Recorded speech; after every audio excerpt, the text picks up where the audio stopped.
Hi, I'm Justin Boyd. And I'm Brittany Pacheco, and we are the Watchers in the Basement of the Galaxy. There you go. Welcome to the Watchers of the Basement. We are here today to continue our rewatch of the Guardians of the Galaxy films. Today we are talking about Guardians of the Galaxy Volume 2. That's because in 2 short days, Volume 3 will be out there. So Wow. let's tackle Volume 2 first. The release date was May 5th, 2017, so almost exactly 6 years ago. This movie Wow. came out. Yeah, and obviously Guardians 3 drops on May 5th, 2023, so it will be 6 years exactly. That is crazy. This movie has a runtime of 2 hours, 17 minutes, box office of 863 million. So it was up from the first movie, which was 760 million. So it got a bump. Once again, directed by James Gunn, who, of course, has directed all the Guardians films and projects. Mm-hmm. And the cast for this movie is Chris Pratt, Zoe Saldana, Dave Bautista, Karen Gillan, Palm Klementieff, Vin Diesel, Bradley Cooper, Michael Rooker, Sylvester Stallone, and Kurt Russell. Now, Brittany, let's talk about the first time we saw this movie. Mm-hmm. Do you remember the first time you saw it? And have your overall thoughts changed? Are they about the same? Didn't we go as a group and watch We it saw together? this. Yeah, we did. Yep. Yeah, I remember that part. The movie, we've already established this, that Guardians are not my favorite. And this movie really solidified that. Man, that was a tough watch for me personally, both in theater as well as the rewatch. If you can hear Luna in the background, she agrees. She struggled to watch this movie with us last night. Man, I wanted to go more with an open mind for the rewatch, right? It's like, okay, maybe I was too harsh on it 6 years ago. I've grown, not physically, but gotten older. Right. But the fact that I tried, couldn't do it. Sorry. It's just way too long, and the story in the grand scheme of things doesn't carry anywhere, in my opinion. Now, I say this now because we have yet to watch volume 3, but in the sense of with the Infinity Saga, like, I just don't really understand the purpose of this movie other than to maybe just introduce Celestials and kind of get that introduction. We see like a cameo of like the Watchers that would turn later into What If, of course. So I don't really get the purpose of this movie. Like, it just, to me, it doesn't really carry. What are your thoughts, Justin? What was your first impression of this movie, and how does it hold up today? Yeah, so the first time like you said, we saw it together as a group, and I was on the same boat as you. Like, I didn't like it as much. And actually, recently we ranked the first 30 MCU movies, and go back and check that episode out. We had a lot of fun doing that, but spoiler alert, it was not one of our higher ranked films. And I think me and you were probably a big part of that, because I think we both had it ranked pretty low. And I would be remiss to mention that this was the 15th film in the MCU and the third movie in Phase 3.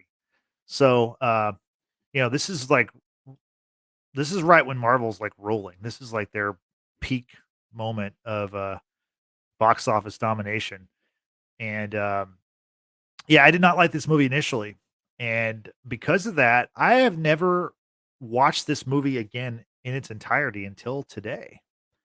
And I've seen stuff over the years. There's certain scenes, like the Baby Groot opening scene is really awesome, and we could talk more about that in a little bit. But watching this movie back today, this movie is a lot better than I remember it being. Like, I don't think it's better than the first one, because it's not.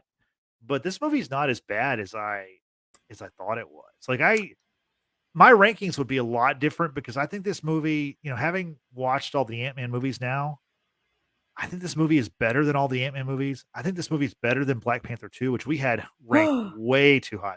Black Panther 2, I don't think is that good. Wow. Yeah, so like, this movie moves up a lot in my mind. I enjoyed the movie. Now, I agree with you. Even though it's only 2 hours and 17 minutes, that doesn't sound super long, but it feels like a long movie. It really does. And It does. just for, just to note, Guardians 1 was like almost exactly 2 hours. Mhm. Guardians 2 is like 15 minutes more, and Guardians 3 is gonna be 15 minutes more. So it's like 2.5 hours, Mhm. Guardians 3. So just a heads up going into that movie.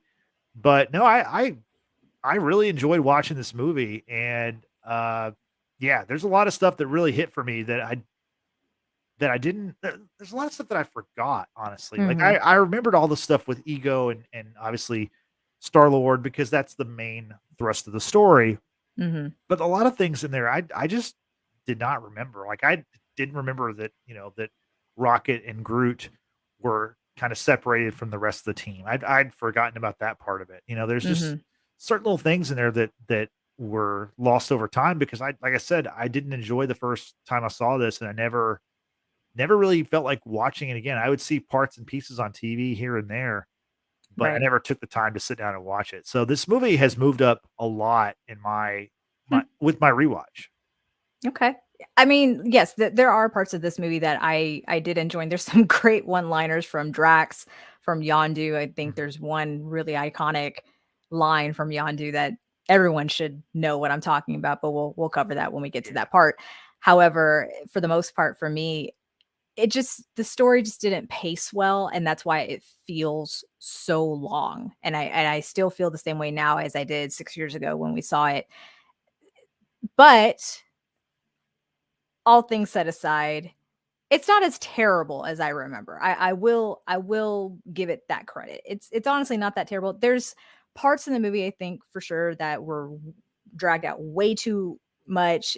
You could have cut it in half, cut the, Mhm. runtime down.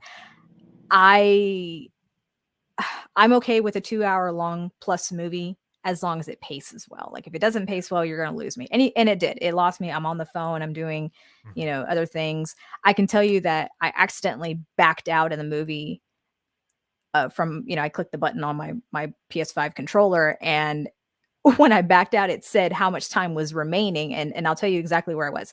It was the moment where Nebula finds Gamora on Ego's planet, and she's chasing her down Mhm. in the spaceship.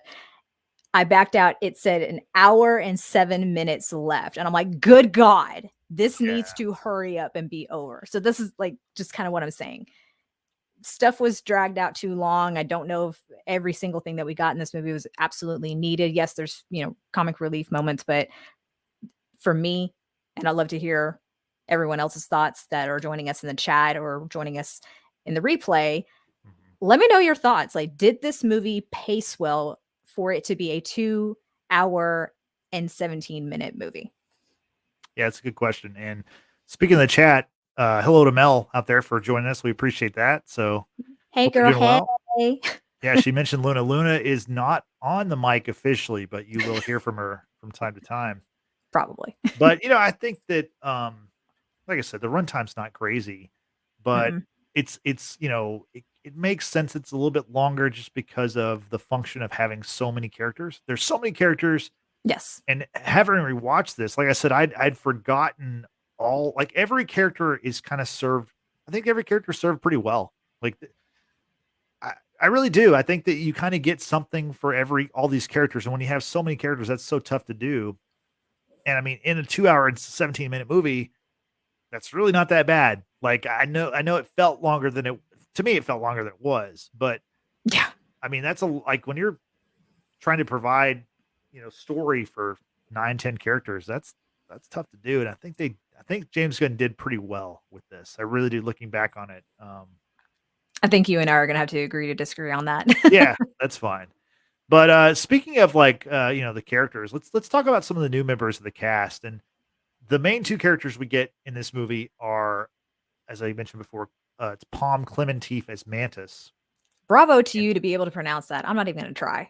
I actually watched a YouTube pronunciation video right before this because I was She's it's one of those. French, right? She's Well, I French. mean, I know who she is, and then Yeah. if you watch any kind of interviews with the cast and stuff, they all just call her Palm, and I mean, not just because they're friends with her, but because Right. they see her name and you just like, oh, it's a bunch of letters. I give up, like.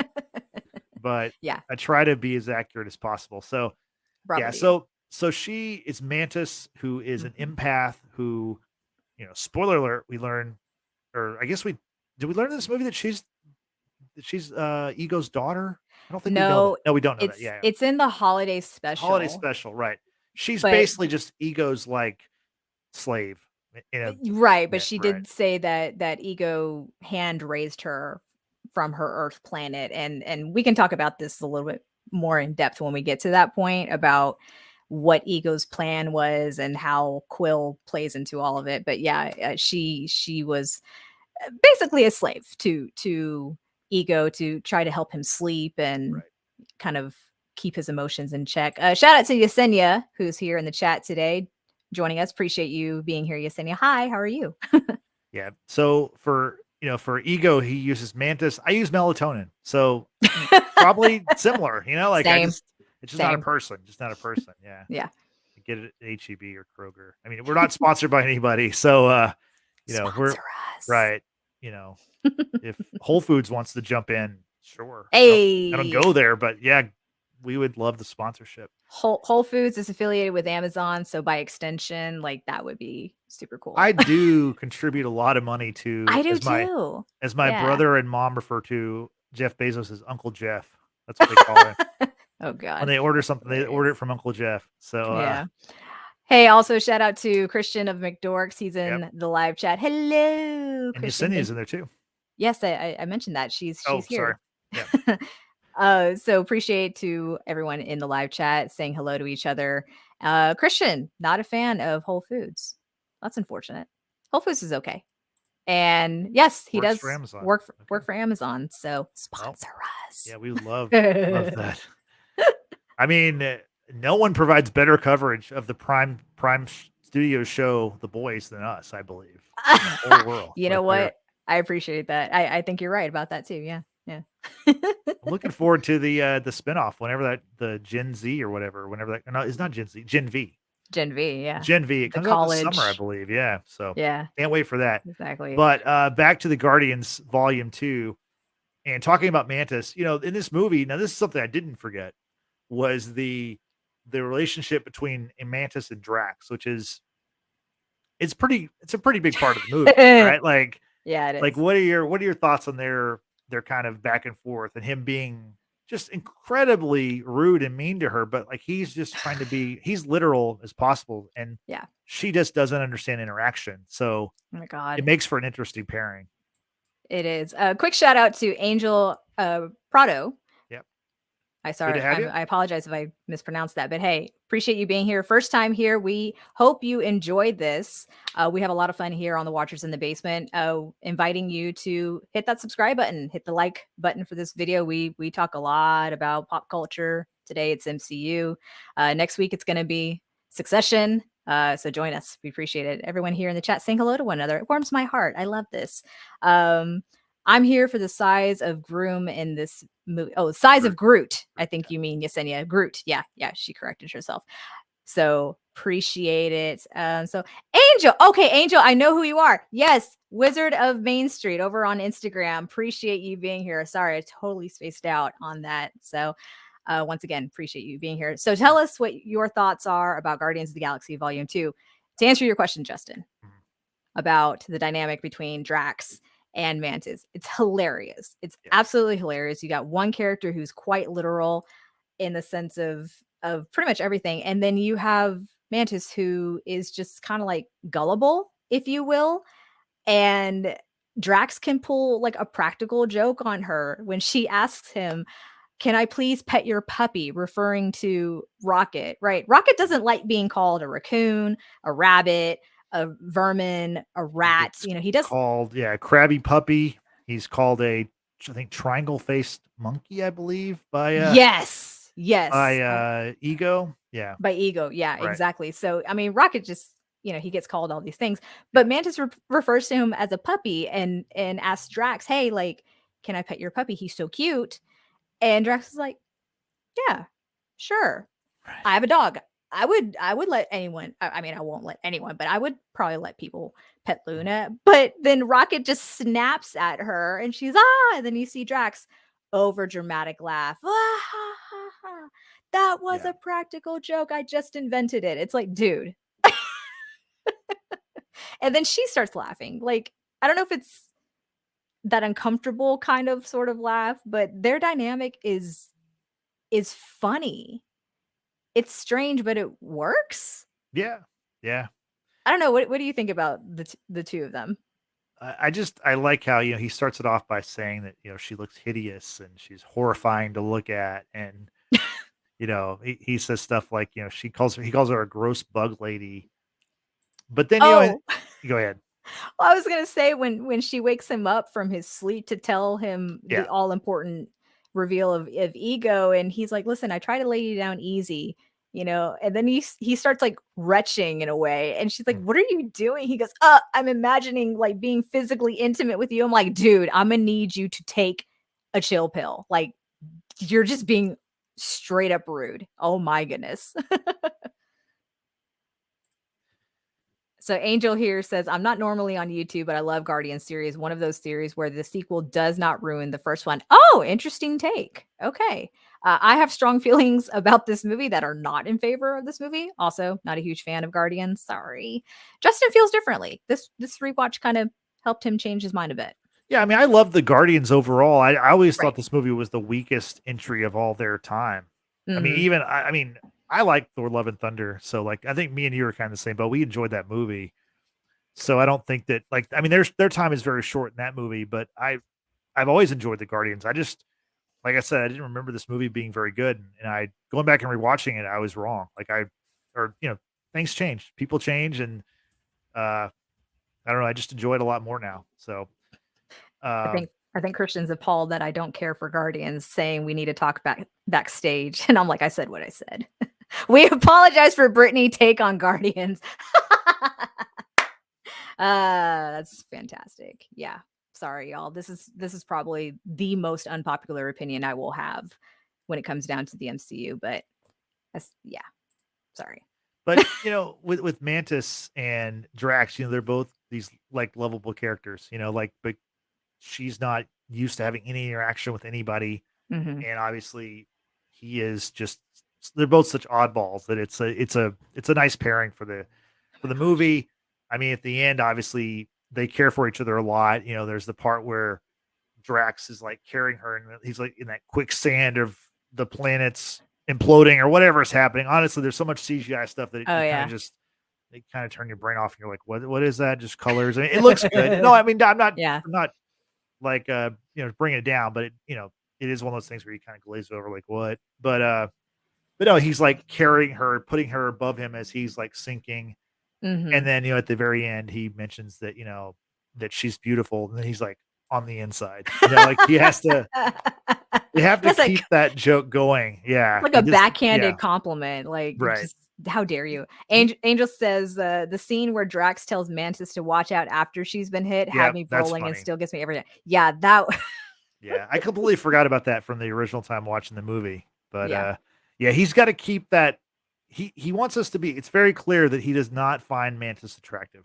Not at right. all. So, I'm being but chastised for laughing about this. Sorry. I'm sorry. But I do think that Mantis, her addition to the Guardians, is I think it was pretty well received by everyone, except for the person who created Mantis.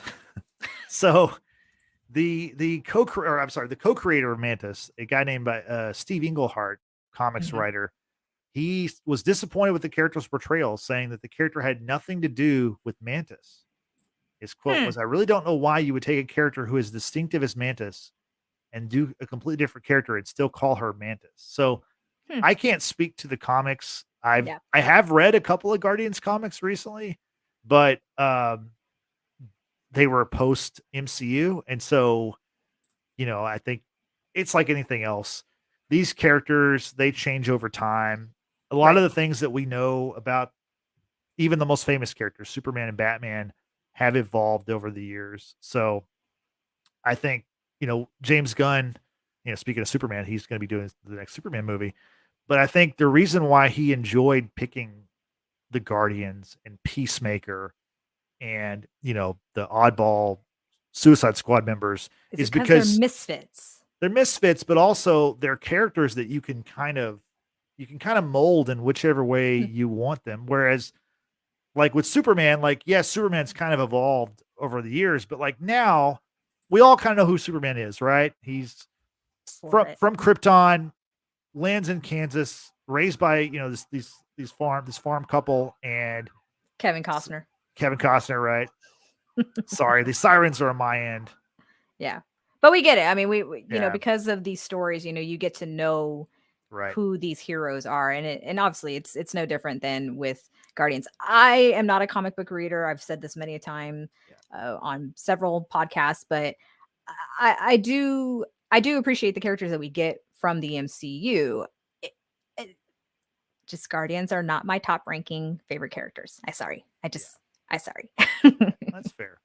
So another addition to the cast, and he has a small role in the movie, but let's talk a little bit about. I mean, there's not a whole lot to talk about, but what did you think about Sylvester Stallone being in this movie? Like, Oh, I thought you were talking about Hasselhoff. well, no, I mean, actually, he's more pivotal than Stallone is, but A little bit, yeah. what did you think about him? Because like that was one of those things where I remembered he was in the movie from seeing it originally, but Mm-hmm. I thought he had a bigger part, and I think he does have a little bit bigger part in Volume 3. Mm-hmm. But to me, rewatching this, I was like, man, like they really didn't need this character, and they certainly didn't need like a stunt cast, like a stunt casting move, like Rocky, Sylvester Stallone, or Rambo, Right. whatever, yeah, whatever Rambo, your yeah. favorite character is. But go ahead. What's his character in the Expendables? Not that I don't enjoy the Expendables, but it's Right. kind of the same sort of, idea. He's a fellow Ravager, he worked with Yondu back in the day, and they've got some kind of beef and what have you. I don't know if his character, along with the other majority of the Ravagers that we do see in the end, spoiler alert, y'all, Yondu dies, but he's given a Ravager's funeral, which looks spectacular. Oh my goodness, the amount of spaceships that are kind of like firework esque sort of celebration of life, if you will, was really really cool. But you see Stallone, you see I can't think of his name off the top of my head, but you see Michelle. Is it Michelle? What's her name? She just won. Michelle Yeoh. Michelle Yeoh, thank you. Yep. A character who eventually gets recast in a different franchise with MCU, right? With Shang-Chi. I don't know if that really carries any weight, right? I don't know Yeah. if that storyline was particularly necessary, other than in the end, it just looks really cool. Stallone is just, you get a Yeah. big named actor to be in the MCU because I think either they themselves actually want to be in the MCU or the MCU just wants to have them. I don't know. It doesn't really carry any weight Yeah, and to me, period. I think he's just a favorite of James Gunn because then he would go on to play King Shark in the Suicide Squad. So, Mhm. James Gunn is pretty loyal to his kind of circle of actors that he works with. So that's Yeah. also why, in the future when the DC when the DCU really gets going, you're probably going to see a lot of the people from these Guardians movies in DC projects. But I do like what Yesenia says. Yeah, thanks for posting that. Mhm. Because I agree with her, and I've like it's very similar. Like it seems out of place having still in this movie. He was in Spy Kids? I don't Wasn't he? recall that. I mean, that Right, reminds me of Spy Kids' appearance of still. I really don't remember that. I've seen Spy Kids, but it's been quite some time. Anyway, beside the point. Yeah, it just kind of felt like a very random yeah, random big named actor to put into the mix, much like well, maybe not much like Hasselhoff, because you do hear talk about Hasselhoff, and then you see that quick cameo of him. Uh yeah, that was kind of interesting. Stallone, not I have nothing against Stallone. It's just random. Totally random. yeah. Speaking of another big name actor, let's talk about Kurt Russell playing Ego. Yeah. He is Celestial, who is Peter Quill's father. Hmm. What'd you think about the character in this, as far as like Kurt Russell playing the character and just the character in general? Oh my god. Kurt Russell is legendary. I mean, Yeah. you're talking about Wyatt Earp from Tombstone, which happens to be one of my favorite westerns of life. There's so many iconic lines he says in that movie. I love Kurt Russell. I mean, there's nothing wrong with the guy. It's also just a really random kind of like, what? Like, you get this big name actor to be in the MCU, and you think, oh, cool, he's Peter's dad, and you get like the explanation of how he met Peter's mom, and how Peter came into the world and what have you. And the explanation as to why Peter was able to hold on to the Infinity Stone from the first movie and not just be completely obliterated. Mhm. That's how Ego was able to locate Peter, because he carries on that celestial gene, right? First and foremost, when we see Kurt Russell in the opening of this movie, was like, what did it say? Missouri, 1980. And he's got like the hair, like the Farrah Fawcett hair. It just Yeah. totally, I completely forgot about that. And I'm like, the de-aging was well done as well. I think the best de-aging I've seen from the MCU was with Michael Douglas and Ant-Man, Yeah, because this is along the same lines, this though. is along Very the same very lines, right? good, yeah. Yeah, so it's pretty good. But that hair, that very, long, thick Farrah Fawcett hair just Mhm. floored me. I'm like, good grief.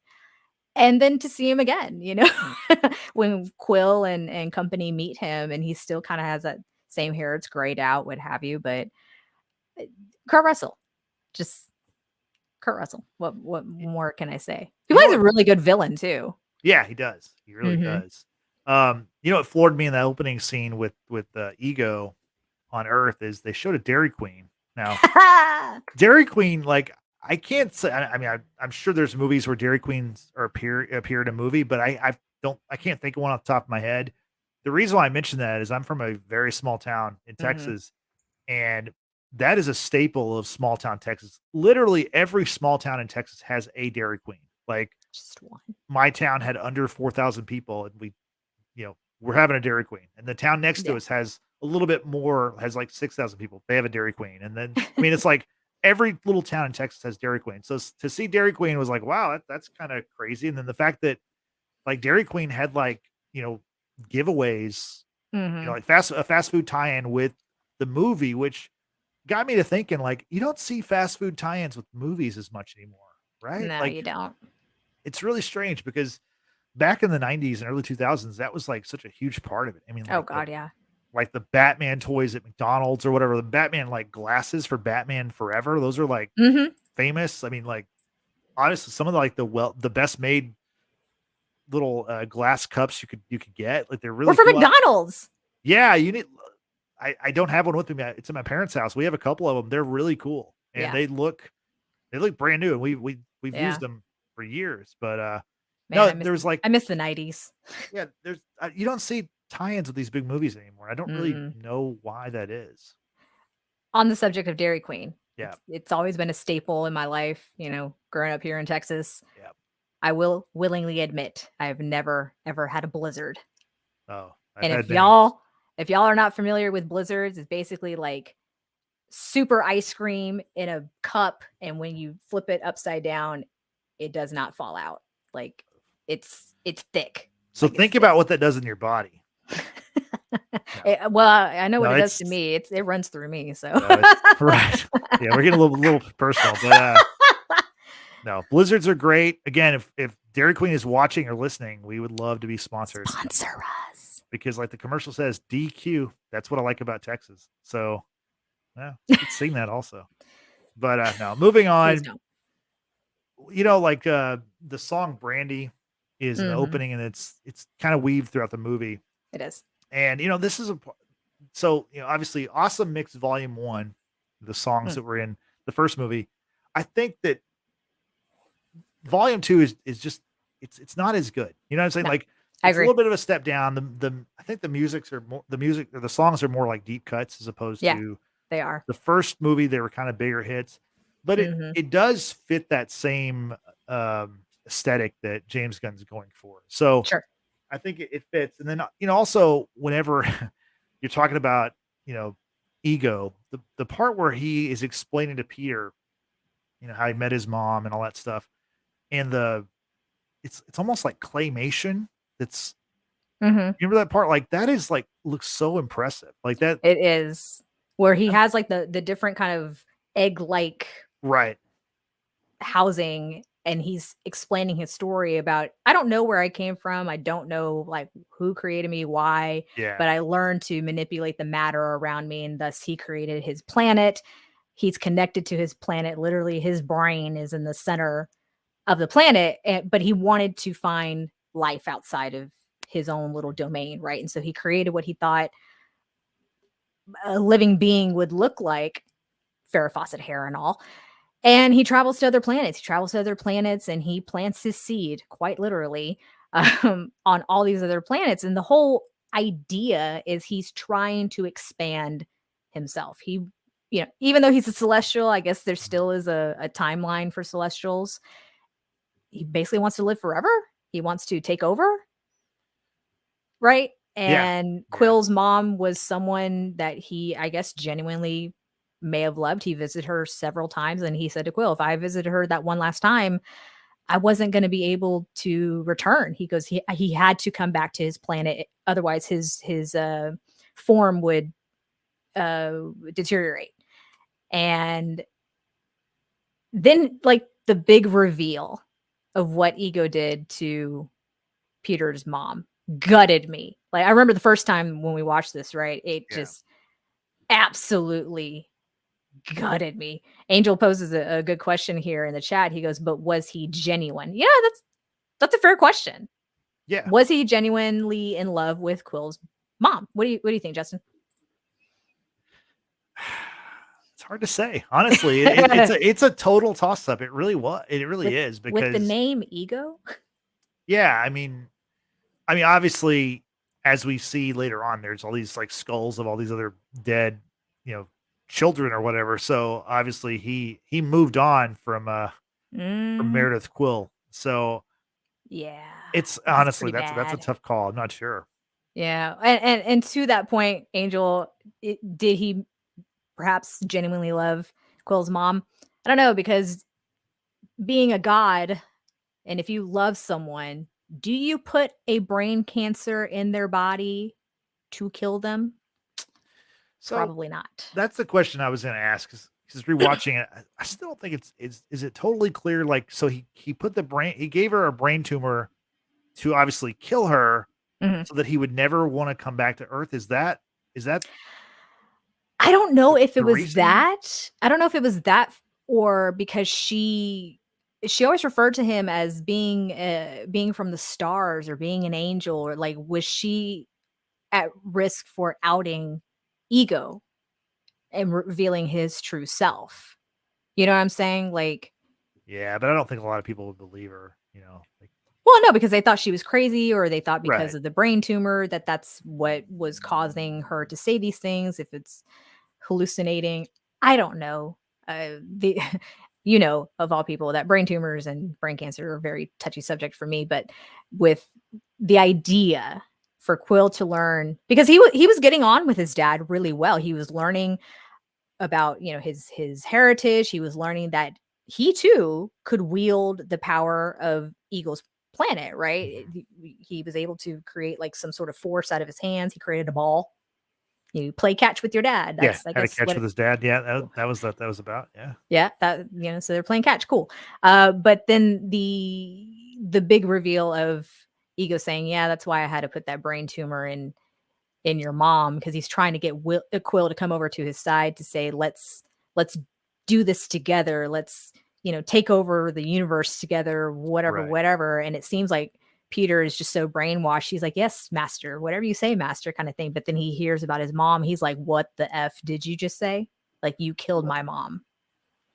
I do like how Chris Pratt plays the character, or how the character was written, because he's pretty apprehensive from the beginning. He doesn't like, you see this trope in movies where someone finds out they've a parent or something, they just like fall head over heels for him. And he was not, he was very apprehensive, right? And eventually, because Ego shows him like through the light all this stuff, and then he kind of brings him around to his side.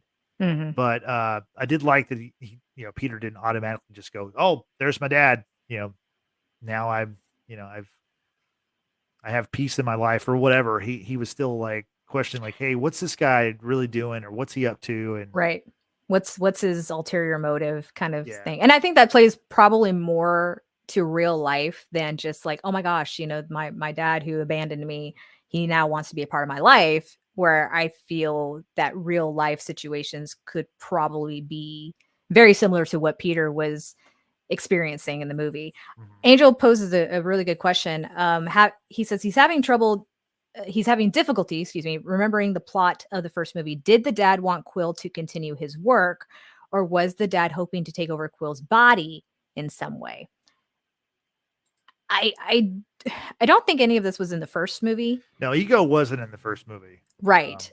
Right. But what I can kind of piece together is that Ego couldn't take over the other planets on his own. He just didn't generate enough power. He needed the power to continue his expansion. Exactly. Yeah. Thus, he needed Quill. Right.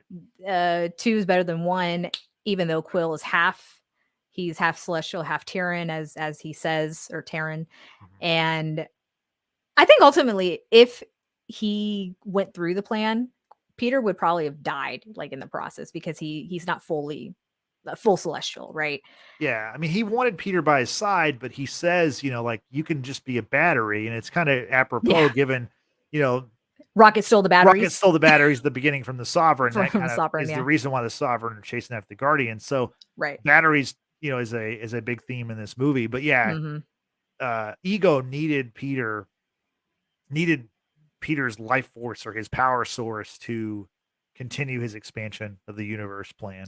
Gotcha. Yeah. Yeah. Yeah, I think that probably sums it up. Like I said, But I that don't was know. something that was hard to remember. Because I remember I remember Kurt Russell being the villain, Mhm. Ego, like all that stuff. But like as far as like what was his evil plan, I didn't really remember it. But Right. I think they lay it out. I think they lay it out pretty well in the I movie. think it's fine. It's just it's one of these movies. And a lot of people are critical when it comes down to the MCU because I think a lot of fans want every single movie, Guardians, Iron Man, Captain America, so on. They want every one of those stories to play into the big collection of characters, right? With your Well, they do Avengers movie. though. But I don't feel that this particular one does. I don't think this particular one actually has a purpose when it comes down to like Infinity War and Endgame. Like how does it carry on that story? I feel like it's more of a standalone than Well, playing into the Infinity Saga. in the first movie, and someone can correct me if I'm wrong, but I think Infinity Stones were first said in Guardians 1. No, Like no, the term. right, Right. that's fine. That Yeah. carried a purpose because we do see an Infinity Right. Stone. I'm talking about this specific movie, Volume 2. How does this carry into the end game of the Infinity Saga? To me, it doesn't. I could be wrong. I could just be overly critical because I don't care for the Guardians. I just feel this is kind of like a one-off. It's just, they needed a sequel. They did a sequel. They came up with a Well, story. There we go. I think the way they did the story with, Peter being half celestial, and of course at the end Mhm. of the movie he gives up that right. So, because the only way that Ego can die is if there's no longer light left. And so Right. there's no light left in Peter. So Peter makes that sacrifice to give up that and just be a normal person. That's true. And so that would explain, later on, Peter obviously could be a very powerful adversary for Thanos had he And not given up his power, So true. And like Angel points out, Mantis did put Thanos to sleep. And that's fair. That's fair. We do have the introduction of yeah, Mantis. We right. get not an introduction of Nebula, but she kind of comes into the fold of the Guardians because before in the first movie she was very much in league with Ronan. Ronan's no more Yeah. thanks to the Guardians and the dance off and and Yep. such. But Nebula kind of in a way mends her relationship with her sister Gamora. That's how she obviously Mhm. comes into being part of the Guardians of the Galaxy. So I mean, those are just like little things. Yeah, but I want to talk a little bit more about this because I think this movie is actually a really good example of a movie that I think people say they want when they're talking about Marvel, because this movie, as we've just talked about, isn't hugely a part of the Infinity Saga, right? Like Right. you could Right. skip this movie and still And understand, not miss right? a beat. Yeah. But that's kind of what people say they want, though, right? They want these like movies that are standalone but also connect. No, that not that because like now there's so many movies and people Mm. think, oh, like, oh God, there's 31 movies and there's about to be 32 and there's 10 TV series and there's all this Eh, stuff and like if you haven't started on the MCU, it's almost like too daunting to start. Or That's let's fair. say you're like, well, I stopped after Endgame.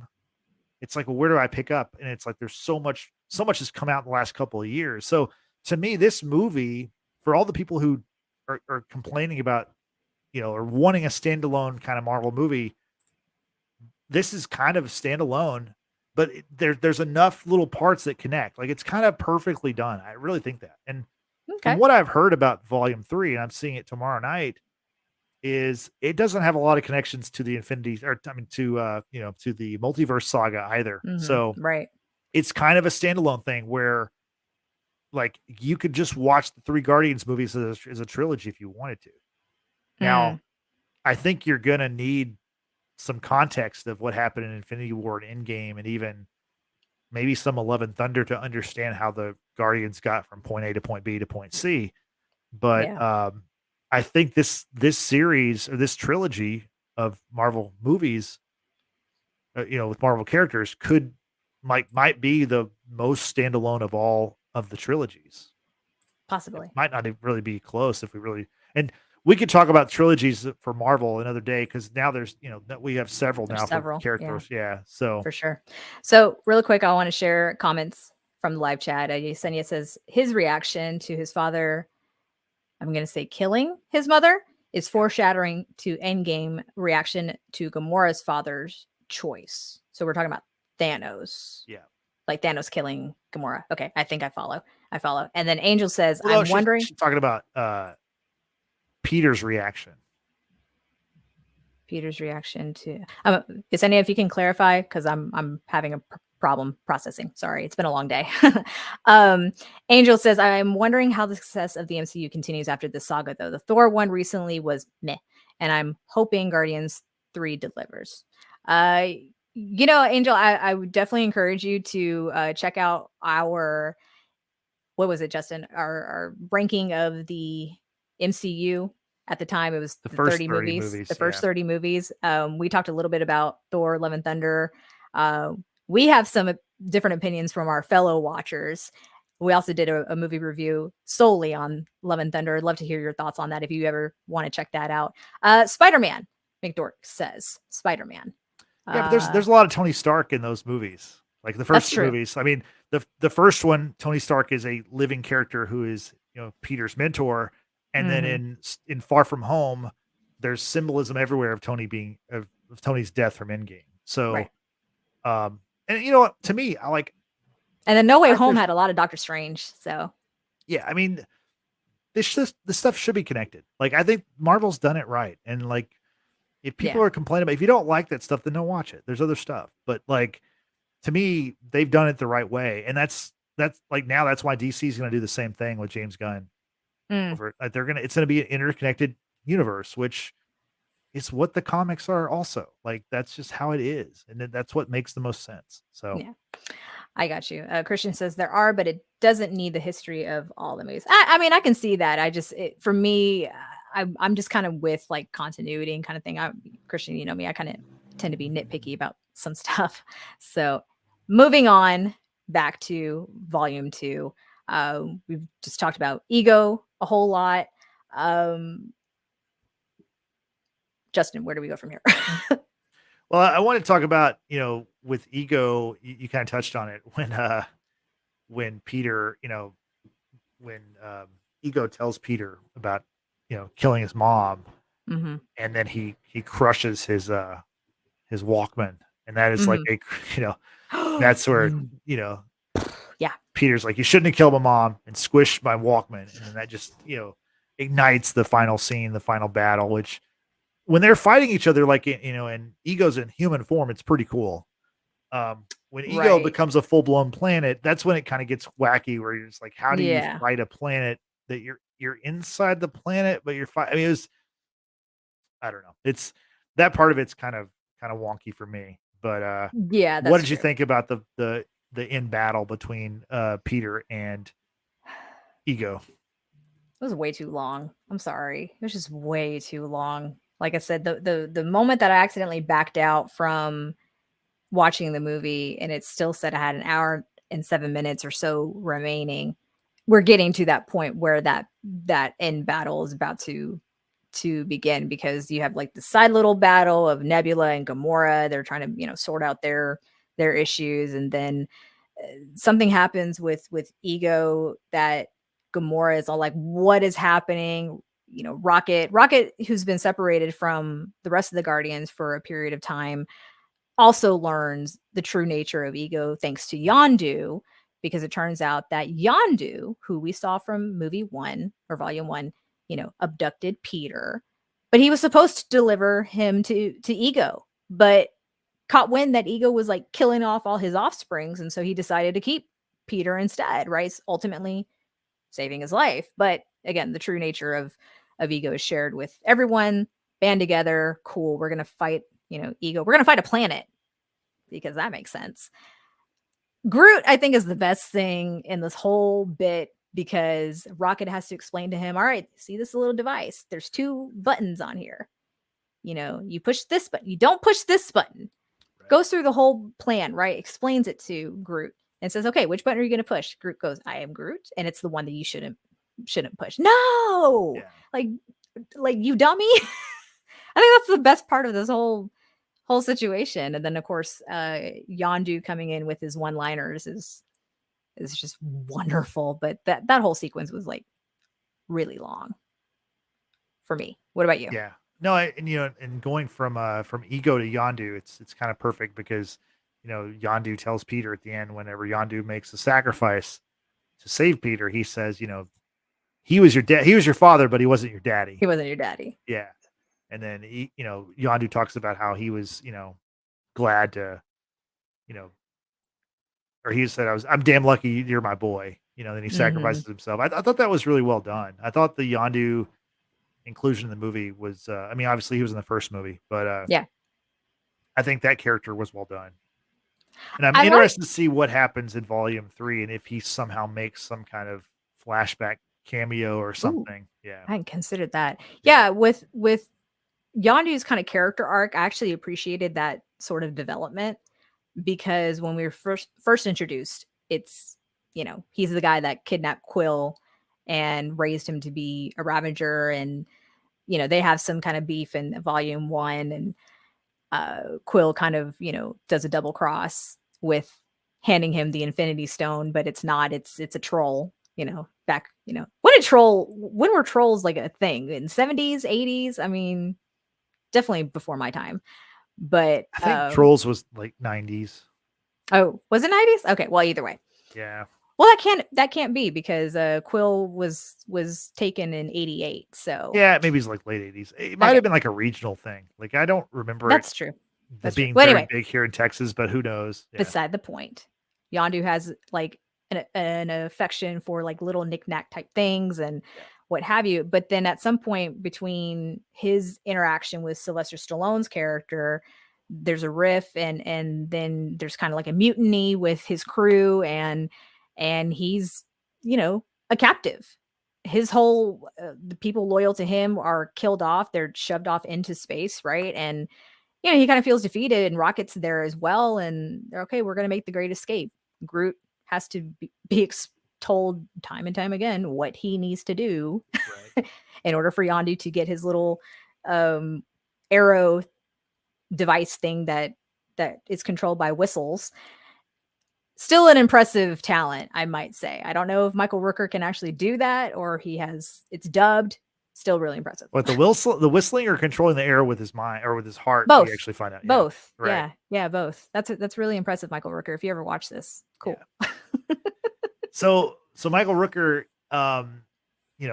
speaking of impressive, like all the other characters who are in this makeup, like those are not his teeth, are they? No, those are not his teeth. Those are fake teeth. But his character was, the makeup, and they were able to cut down the makeup time for almost like in half for every character. So nice. Yeah, so that's pretty huge. Like, especially for Dave Bautista, his Drax. Oh my God.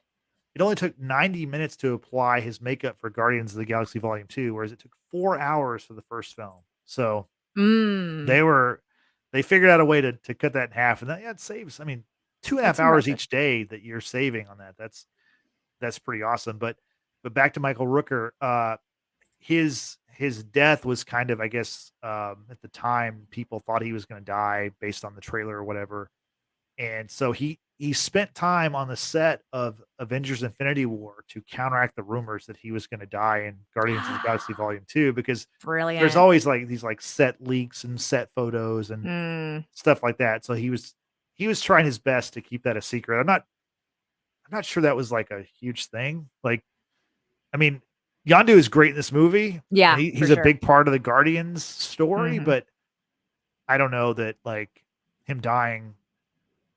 I mean, it's awesome. It's movie. It's well done, but in the grand scheme of the Avengers storyline, I don't think it's that big a deal. It's not, but it's important to Quill, obviously, because Yeah. his character growing up without a father, the closest thing he had was Yondu, and the line that you just shared earlier about, he might have been your father, but he ain't your daddy. Yeah. Uh, that means a lot to Quill, obviously, because he gives like this great sort of speech as they prepare Yondu's body to, I guess, go through what do you call it, to be cremated into space, if you will, and talks about how how he used to carry a picture of David Hasselhoff in his Yeah. pocket or his wallet, and he used to pretend that Hasselhoff was his dad because he had like the cool car. They would go fight crime and they would, do all these great adventure things. He goes, but really, he goes, Yondu was my David Hasselhoff, basically. And uh, it's just sentimental. One, Yeah. The idea that yeah, what you're looking for might be was like there all right along. next. Yeah. Yeah. Exactly. Yeah. Now, one of my favorite lines from Yondu is what I think would be infamous is Yeah. is he saves Peter at some point while fighting Ego, and they're flying and they're gradually coming down Yeah. to the ground, and Yondu has, like, I don't know if it's his whistle or what, the arrow thing, but Quill looks up at him and he's like, "Huh, you look like Mary Poppins." Was he cool? Yeah, he's cool. I'm Mary Poppins, y'all. Yeah. Like, I don't know. That was I know Yeah. we That's a busted up classic. laughing in the theater when we first heard Yeah. that. No, that's a great line. Really funny It's stuff. so good. Yeah, Yondu telling Peter to use his heart, not his head. That's really Yeah. good, Mhm. touching stuff between the two. And speaking of like emotional moments, we get to see or we get to find out more about the sisterhood that is Gamora and Nebula. What did you think about, kind of getting that backstory about I mean, we knew some from Guardians 1, obviously. We knew that Mhm. obviously that Nebula or I'm sorry, that Gamora was Thanos' favorite and Nebula was, you know, a distant number 2, if that. And then now we get more of that, when they would fight, Mhm. Gamora would get the best of her and Thanos would punish Nebula by, replacing her a part of her body with a piece of Machinery. machinery. Yeah. So what did you think about the way these characters kind of came together in this film? I mean, you could totally understand the animosity that Nebula would have towards Gamora. I get it. Now, I get it to a degree. I'm the youngest, virtually grew up as an only child because there's such an age difference between me and my siblings. Also, I'm the favorite, so don't know what that's like. Um, but to for Nebula to really just have it out with Gamora and say her piece, right? Not keep it bottled up anymore. And she's like, you always had to be the best and you always had to do this. I just wanted a sister. Like, I just basically, she's just saying, I wanted someone to care for me. I wanted someone to love me. I wanted someone to be my friend, if you will. And Gamora, then it clicks, right? Her explanation, of course, I think is reasonable. I think it's completely valid given the story that we now know to be of Gamora's childhood, that Thanos, like, you know, killed her family and took her and raised her. She's like, I spent every day of my life fighting to survive to the next day, and so on and so on. Yeah. So, I mean, they both have their struggles. They both dealt with it different ways. It's just Nebula needed someone to be on her side, and Thanos just like pinned them against each other, which is terrible. Like, I know that happens in real life. I know that happens in families, and that's just heartbreaking to know that that's a reality. However, they overcome their differences to some degree. They hug in the very end, and Gamora says, you'll always be my sister. Nebula is on her own warpath to try and finish Thanos, right? But I think it was really great to still see Nebula. She from the get-go, she is the reward that the Sovereign promised to the Guardians for fighting off this horrible space creature thing.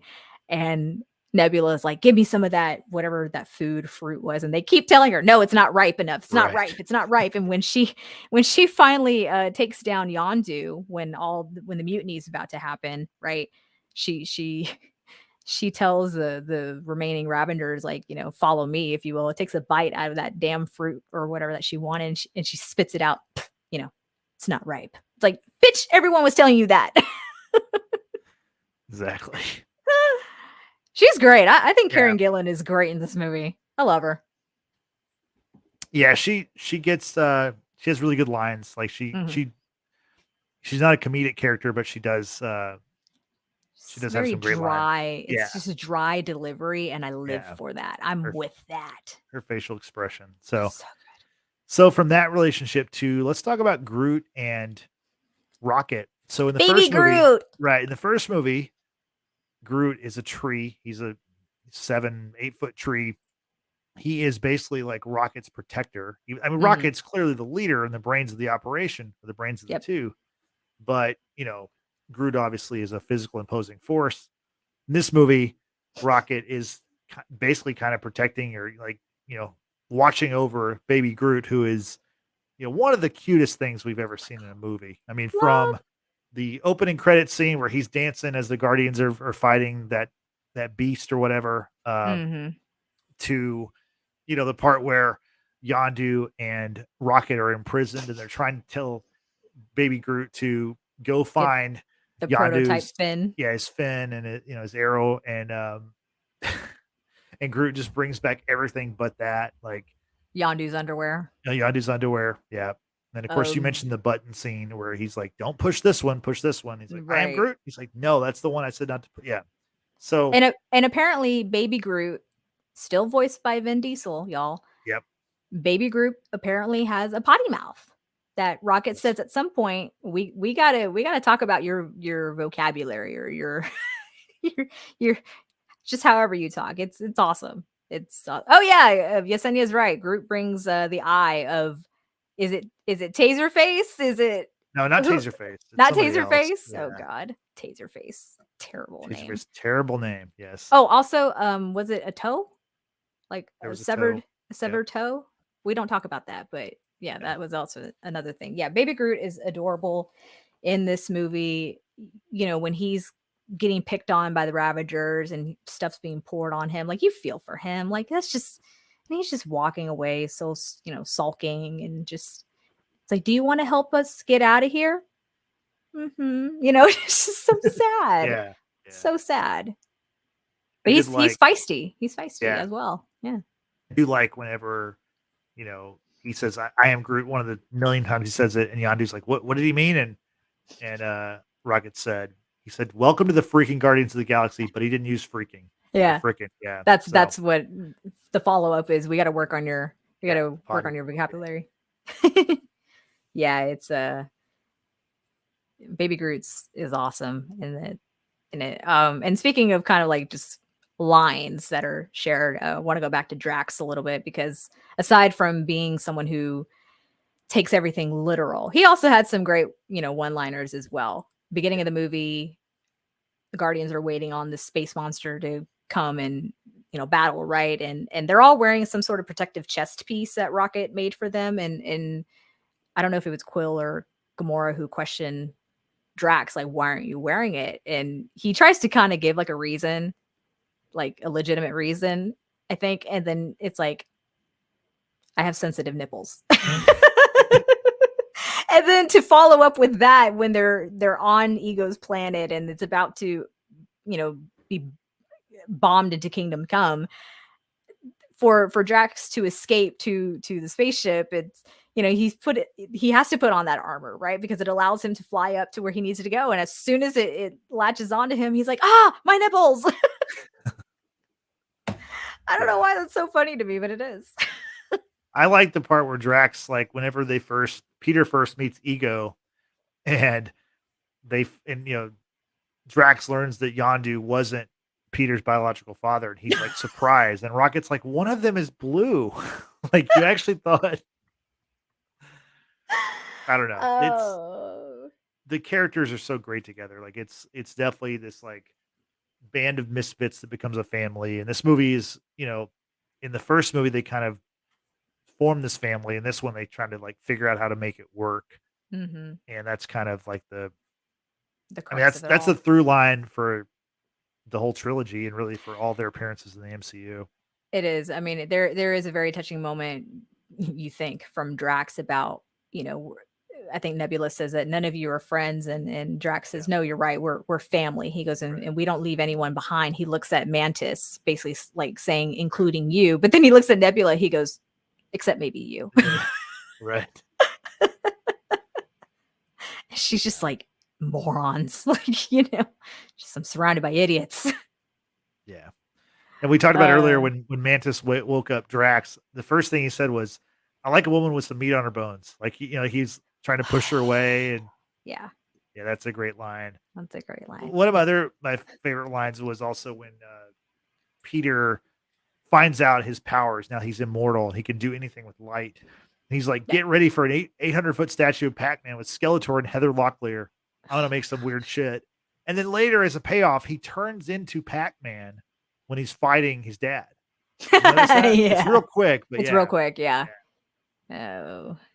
Yeah, I thought that was really cool too. What a child of the 80s. Good Lord. What would you do if you had that kind of power, Justin? What kind of weird shit would you do and make? 80s. Yeah, I don't know. That's a really good question. I don't like something with like Bo Jackson, because like late 80s, like Bo Jackson was like, I mean, Bo Jackson and Michael Jordan at that time for me were like co-kings of the world. I was gonna say, if you don't say anything about Michael Jordan, I was gonna be really disappointed. I mean, Transformers would definitely be involved some way. Like, it'd be like an Optimus Prime, nice Chicago Bulls themed, Optimus Prime or something. I don't know, something like that. Because I was way into Transformers also. That's cool. Yesenia in the chat says, basically, this movie is a modern Breakfast Club, which is why she loves the Guardians. That's fair. That's a great parallel. I think that's awesome. Yeah, and like the Breakfast Club, it's known for like the music in the movie. And absolutely, James Gunn is like, he is one of the few people that really emphasizes music in his movies. And I mean, that goes for, Peacemaker. The music of Peacemaker was awesome. The music in the Suicide Squad movie, and obviously all these Guardians movies. Mm-hmm. I mean, the trailer for Volume 3, takes these kind of obscure songs and, mixes them with maybe some ones that we kind of know, and really delivers. It really brings out a lot of emotions. Like, I really think that, like, I think Volume 3 is going to be a very sad movie. Oh, from without all that a doubt. I've heard about it, like, without a doubt, yeah. I'm going to say something very unpopular for sure. And I've already said it before, but I'll say it again. I'm going to be happy it's going to be over. I know I'm a horrible person, y'all. It's fine. I know who I am. It's taken me 34 years, but I know who I am. Yeah, I know.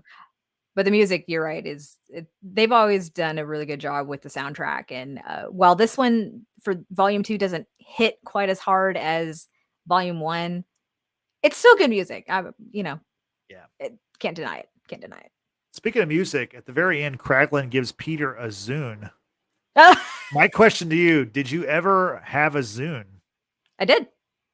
That's what I thought. I thought you told me that. Yeah. Yeah, I did. Yeah, I owned a Zune. God, college. I thought it was going to be the next big thing, And how did it compare to an iPod? Because I had like one of the first iPods. It doesn't. Okay. Is it better or worse or what? Like, I'm an Apple person, so I mean, now of course, but this is like 2000 what? 7 or 6 or something, or when these So came the out, or movie so the movie took place in 2017. I like to think that right. obviously it's right in that same like present time. Yeah, it was about 2007, 2000 between 2007 2010, I want to say I had one. It was fine. I mean, because Apple products were just so expensive, for Oh me yeah, back in the day. yeah. Zune was, it's a Microsoft product. It not sponsored us.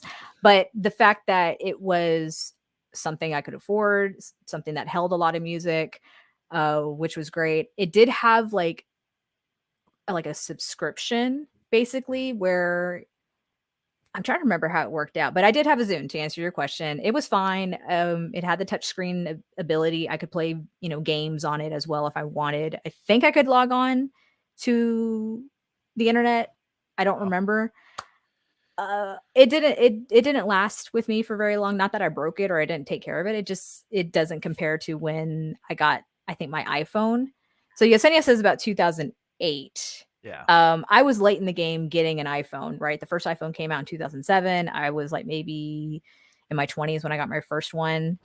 Oh And yeah. then No, knowing that I was too. Yeah. yeah, so then knowing that I could put music and such on my phone and didn't necessarily have to worry about having two different devices, Apple Yeah. I won. mean, Apple just won. the phones killed the players like that. It I did, mean, it you're did. right. Yeah. Even the iPod, like I had a refurbished iPod Yeah. and it was, it had a lot of stuff. Like it Yeah. was not a nano or anything, but it was an iPod.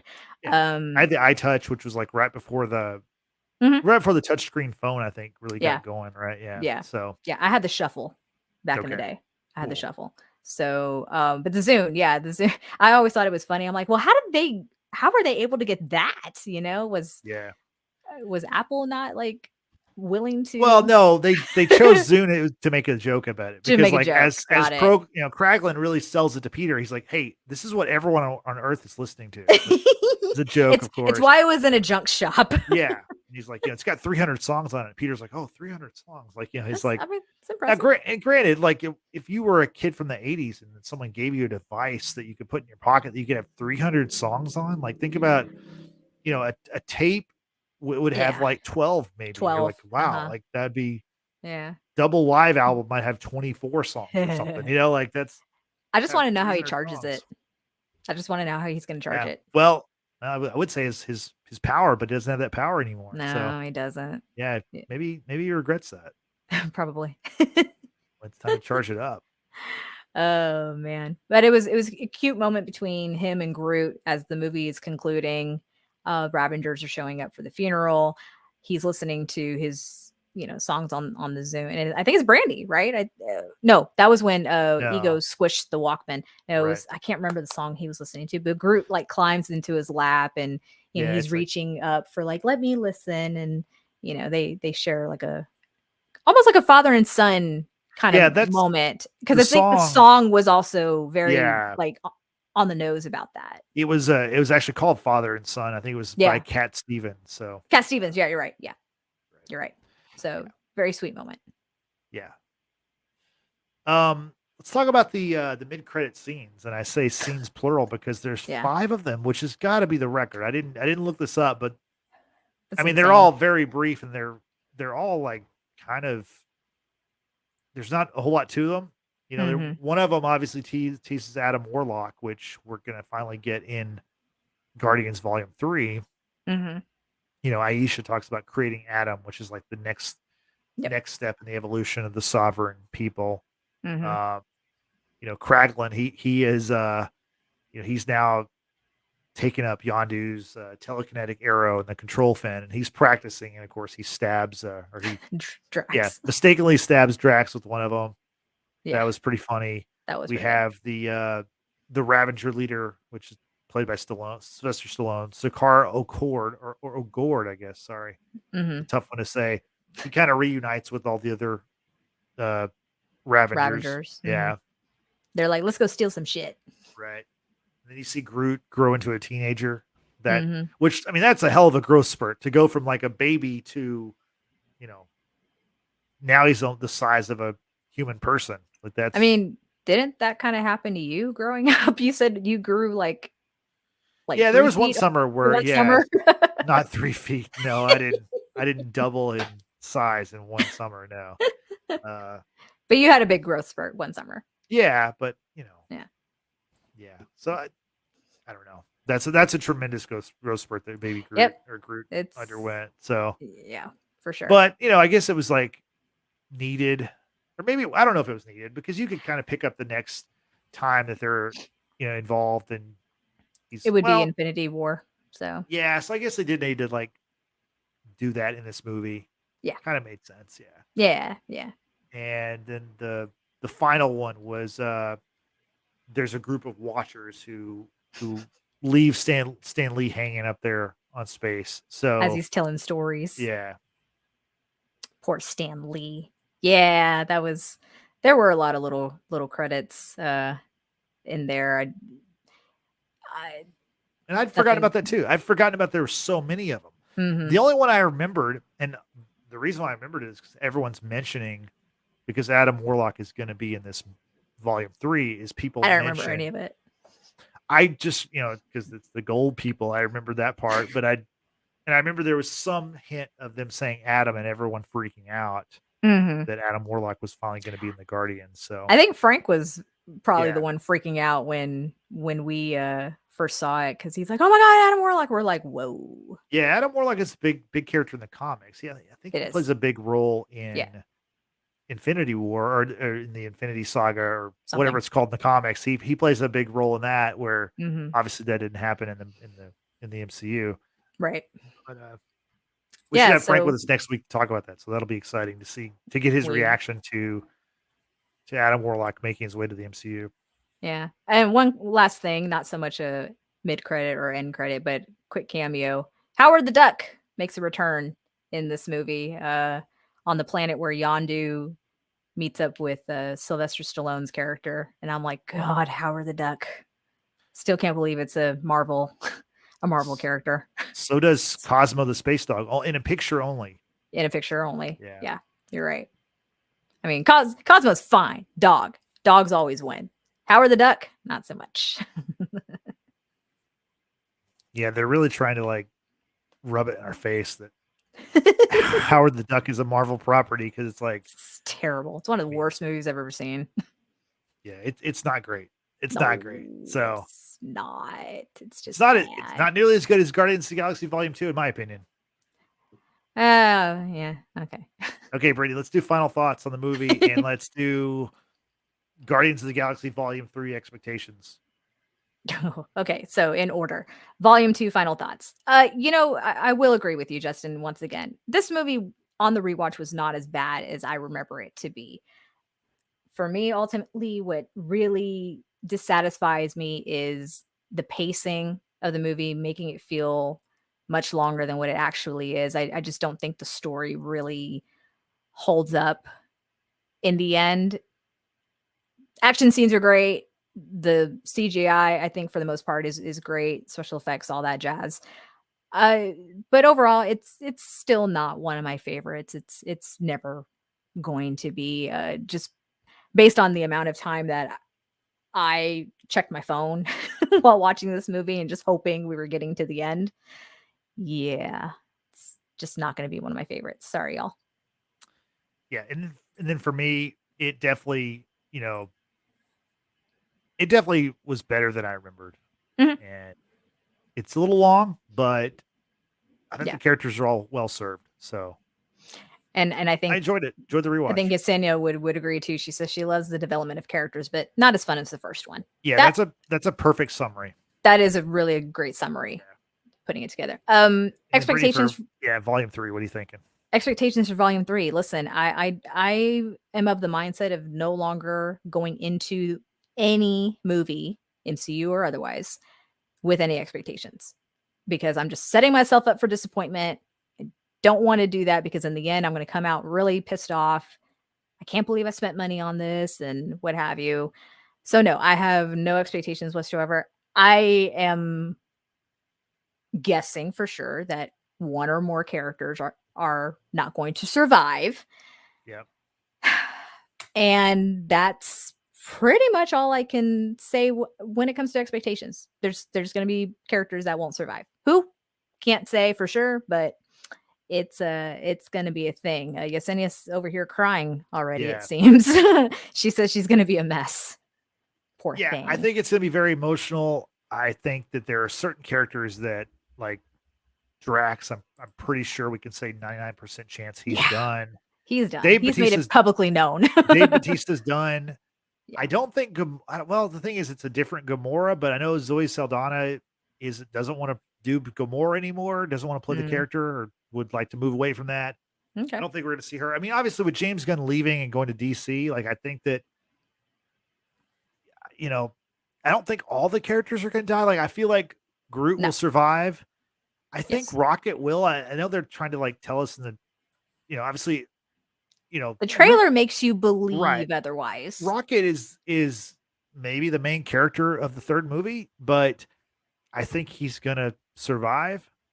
Uh, Star Lord, I think Star Lord survives ultimately. I think we'll see um, Chris Pratt again in the future, like in a like cameo kind of role. Not, Nebula? I think What? Nebula is gonna survive. Yeah, I do. Okay. All right. But Does yeah, Cosmo survive? That's the one I'm yeah, concerned Cosmo about. has to because it's a dog. The dog It's a can't dog. die. No, You I kill a mean dog, everyone goes Disney. John Wick. Yeah, Everyone's gonna go John Disney's Wick on this. right. Disney's not gonna kill a dog. They've done it. They've had to do it before with Old Yeller. They learned their lesson with Old Yeller. Listen, why must you be bringing up painful memories? My goodness. Old Yeller is not a part of the MCU though, so Doesn't don't matter. worry about that. Disney property.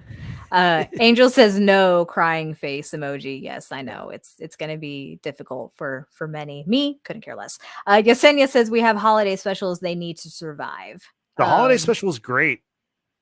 The holiday special was amazing. Oh my Yeah. god, that's my top one by far. 45 minutes, got to the point. Kevin Bacon, Yep. great music as well. I can't remember the band. I know they're from North Texas because The you old obviously know who they are. 97s. Yeah. Their sound was so good. That song was so good. I loved it. Angel wants to know, why are we comparing Rocket to a dog? Because he doesn't like being called a raccoon, a rat, vermin. Mantis called him a puppy and he didn't correct her on that either. So we're just going to kind of roll with it. I don't know. Yeah. Yeah. And then finally, let's do box office predictions. What do you think? Marvel hasn't had a $1 billion movie since No Way Home. Or I'm sorry, since No Way Home. I'm trying to, the home movies get confusing with Spider-Man, but yeah, so No Way Home was the last movie that made $1 billion, right? And it's Okay.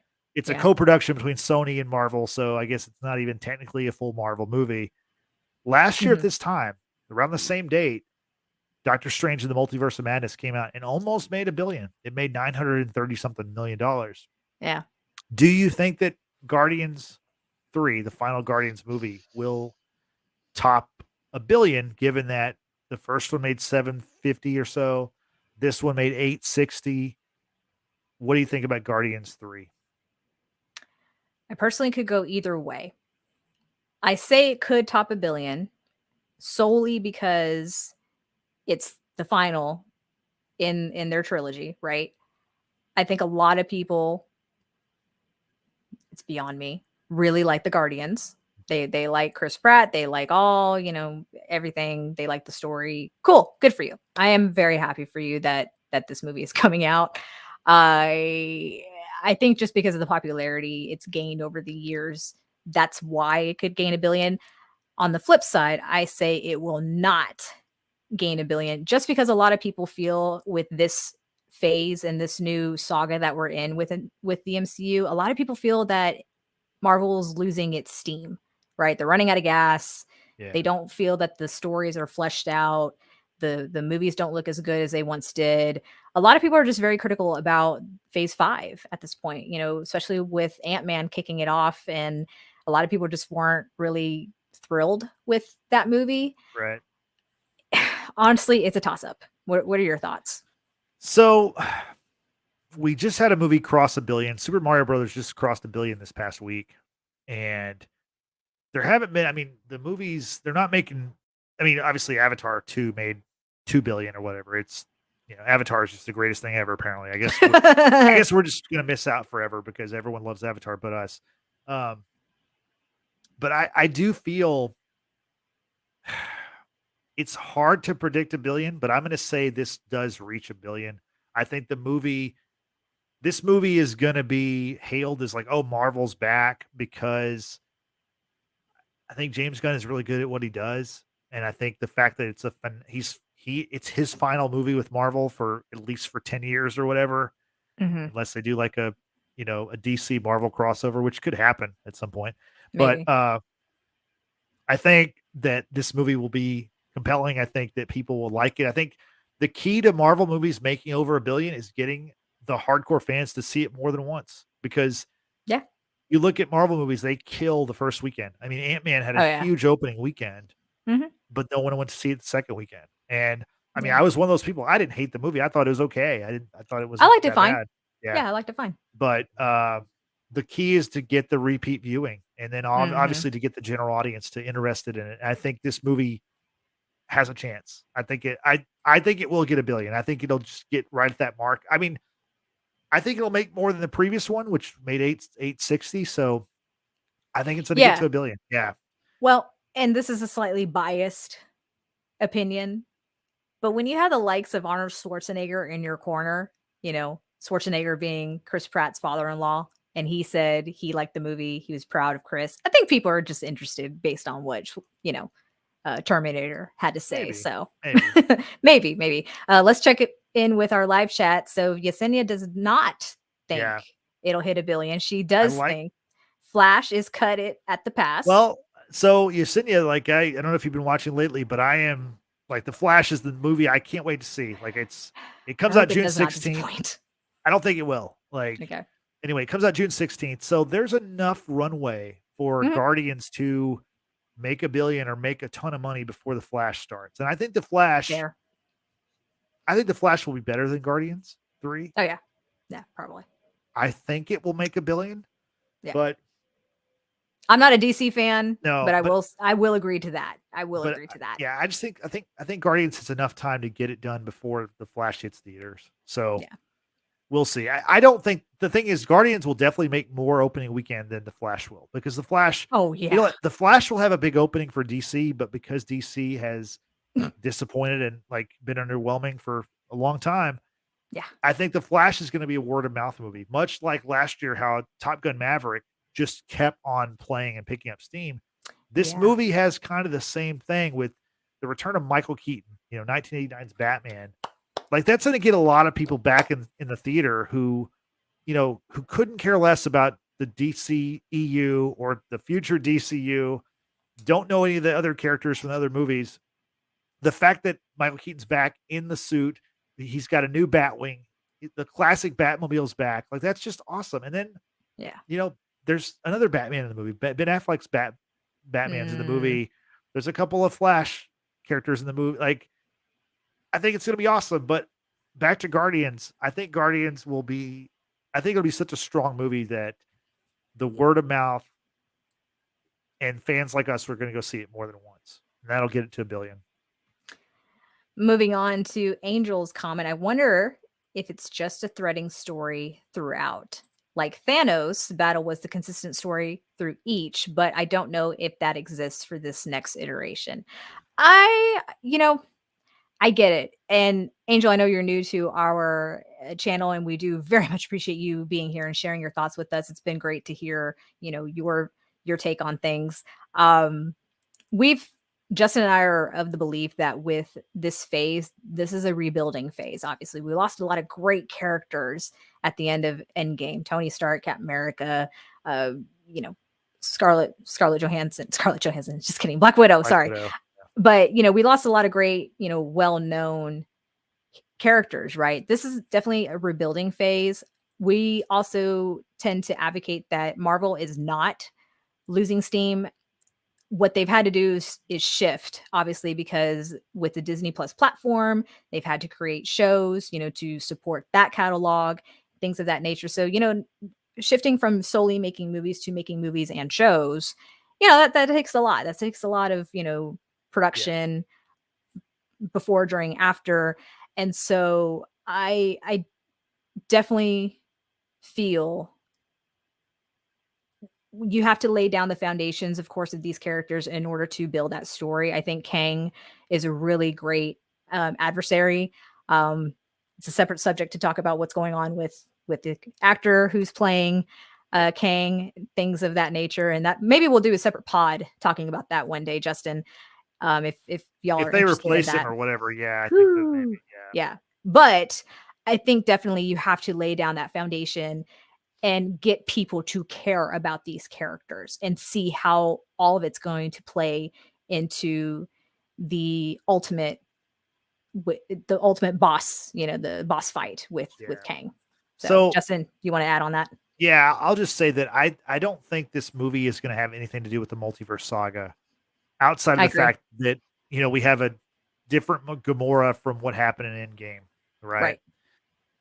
Right. This is James Gunn finishing his story with these characters. I don't think there's going to be anything that's like going to point to the future, unless it's like, hey, Adam Warlock is cool, and we're probably going to see him again, or you know, I don't know. I don't think we're going to have a lot of Easter eggy kind of stuff to the future. I think, Probably I not. mean, they will have a post credit, and maybe the post credit is just like one of those things, like one of the old school post credits where it has nothing to do with the movie, and it's just like a post credit for Captain America 4 or something. You know what I mean? Like they did Right. that in the past, like Phase 2 and 3. That happened a lot where you'd have a movie, and then the post credit scene would be nothing to do with the movie, just a completely different Well, commercial for like Avengers, when you see Cap, boxing and then Nick Fury comes and talks to him, that led into what we Well, but would I mean, see in Captain America Avengers.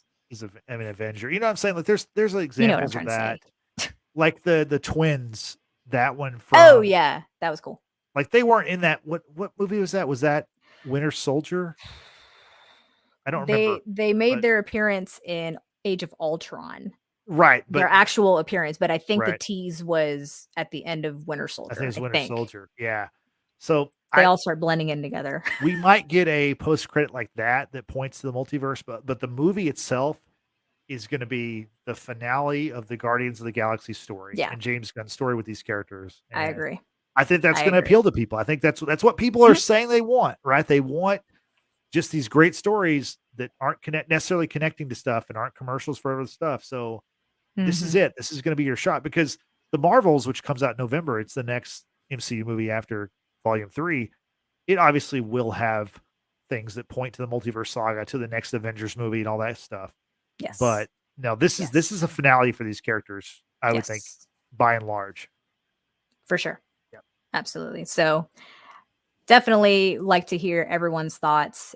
Once again, those in the live chat, those who watch our replay, leave us comments down below what your thoughts are on Guardians of the Galaxy Volume 2. Are you going to go see Volume 3? It comes out this Friday, May 5th, Cinco de Mayo. Ay, yeah, yeah. Sorry. I had to do it.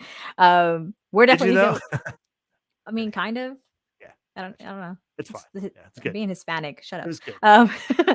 But we're gonna go see it for sure. We are definitely going to bring you our true reactions and review of Volume 3 come next Wednesday. Is that correct, Justin? We're That's talking correct. Yep. May the 10th. Right. May the 10th. The day after your birthday. Yeah. Yep. So we do invite everyone to join us for our review of Guardians of the Galaxy Volume 3. That's coming at you here on YouTube. YouTube. YouTube. I'm We're tired. yeah. Yeah. YouTube live stream at 5:30 p.m. Central Time. We invite you once again to join us. Tell us your thoughts. It's also Mexican Mother's Day, as Yesenia is pointing out. It is Mexican Mother's Day. So I have yeah, not heard of that. what? You've known me for how many years and you don't know about Mexican Mother's Day? Shame on you. Shame. This is literally the first I've ever heard of this. Wow. It's also on May 10th. It's always on May 10th. It doesn't matter what day it falls on. It's not like how Mother's Day here in the States. It's the It's second all Sunday over. of Yeah. Sometimes it's on my birthday. Sometimes it's like I this know. year. This year. What is it? The 17th The or 7th. something? No, I don't know. Something. But anyway, yeah, it's always May 10th for Mexican Mother's Day. No, So it's the the more you 14th. know. Ding, May ding, 14th is ding. Mother's Day. Like Oh, okay. Gotcha. Okay. Cool. Okay. So yeah, join us. My point, join us next Wednesday, May Exactly. 10th at 5:30 p.m. Central Time for Guardians of the Galaxy Volume 3 review. Yeah. And also you can follow us on social media, Brittany, right? Absolutely. We do encourage everyone to, once again, subscribe to our YouTube channel here. Don't forget to hit that like button and hit that notification bell. That way you will know the next time we're going live, the next time we upload a video, most likely going live. But you can also follow us on Facebook, Twitter, and Instagram. The handle is at Watchers Basement. We appreciate those who have followed us already. We are also on the road to now, what do you think, Justin? 275 subscribers here on YouTube. We're at 260. Let's go for 300. Let's Oh, try to we're going get for 300. I like the round y'all. numbers. Yeah, the big I round do numbers. like the round numbers. Yeah, that'd be great. So we are on the road to 300 subscribers. You also be sure to hit that subscribe button here on YouTube. And if you want us to review something that you like, TV shows, movies, whatever the case may be, you can hit us up on any one of those social media platforms, but use hashtag Watchers Basement. It helps grow our audience. It helps us find you and what you want us to review. But if you're not into video podcasts, we got you covered because we are available with audio podcasts on Apple Podcasts, Google Podcasts, and Spotify. Be sure to follow us there on all those platforms and give us a 5-star rating. Thank you, Brittany. Appreciate it. So for Brittany, this is Justin saying thanks for watching. Thanks for listening. We'll see you next time. Have a good night. Bye-bye.